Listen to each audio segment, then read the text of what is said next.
बिहार की भविष्य किसके हाथ में? चिराग पासवान या तेजस्वी यादव? चिराग पासवान ने अपना फाइनल लिस्ट जारी कर दिया है और जो 50 सीट पर लड़ने के दावा कर रहे थे, अब केवल 18 से 22 सीट ही मिलती हुई दिखाई दे रही है।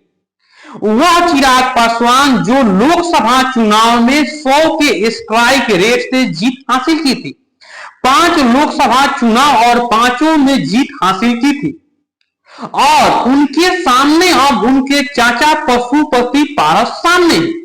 चिराग पासवान ये मानते हैं कि पासवान समाज की वोट मेरे साथ है और समाज को लेकर चलते हैं, लेकिन पशुपति पारस जो एनडीए छोड़कर आरजेडी में शामिल हुए हैं, वह भी पासवान सीट से ताल ठोकते हुए नजर आएंगे।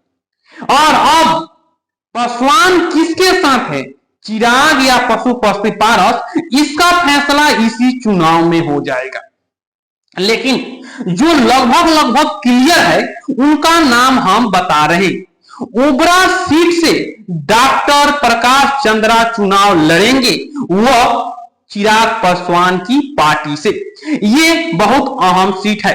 उसके बाद जहानाबाद से डॉक्टर इंदु कश्यप चिराग पासवान के पार्टी से चुनाव लड़ती हुई दिखाई दे सकती है। नाथनगर से अमर सिंह कुशवाहा चुनाव लड़ेंगे, जबकि आरजेडी के तरफ से नबी खातून चुनाव लड़ती हुई दिखाई देगी और दोनों में टक्कर कांटे की होगा, क्योंकि अब की बार एनडीए साथ। उसके बाद अरवल सीट से सुनील यादव चुनाव लड़ेंगे और अब महनार है, महनार से बीना सिंह चुनाव लड़ेगी, क्योंकि अभी बीना सिंह आरजेडी के टिकट से जीत हासिल की थी, लेकिन लोकसभा चुनाव में उनके पति के साथ अनबन हुआ है और वह अब एलजेपी ज्वाइन कर लिया है, यानी वह चिराग पासवान के पार्टी से चुनाव लड़ेगी। वहीं तरैया से सुधीर सिंह का नाम आ रहा है।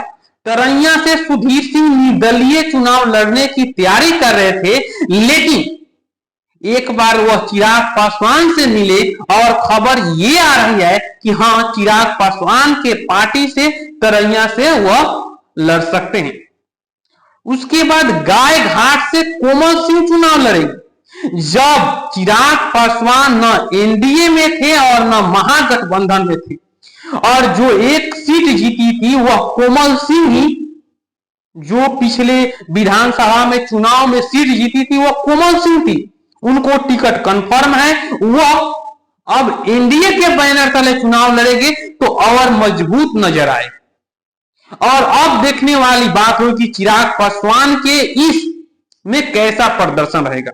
उसके बाद महुआ न जेडीयू लेना चाहेगी और न ही बीजेपी, क्योंकि महुआ से तेजस्वी यादव के बड़े भाई तेज प्रताप यादव चुनाव लड़ने की तैयारी कर रहे हैं। आरजेडी भी यहां से डमी ही कैंडिडेट करेगी, क्योंकि तेज प्रताप यादव जब परिवार से बाहर हुए, उसके बाद यह ऐलान किए कि हम यहीं से चुनाव लड़ेंगे और वहीं से वह चुनाव लड़ने की तैयारी कर रहे हैं।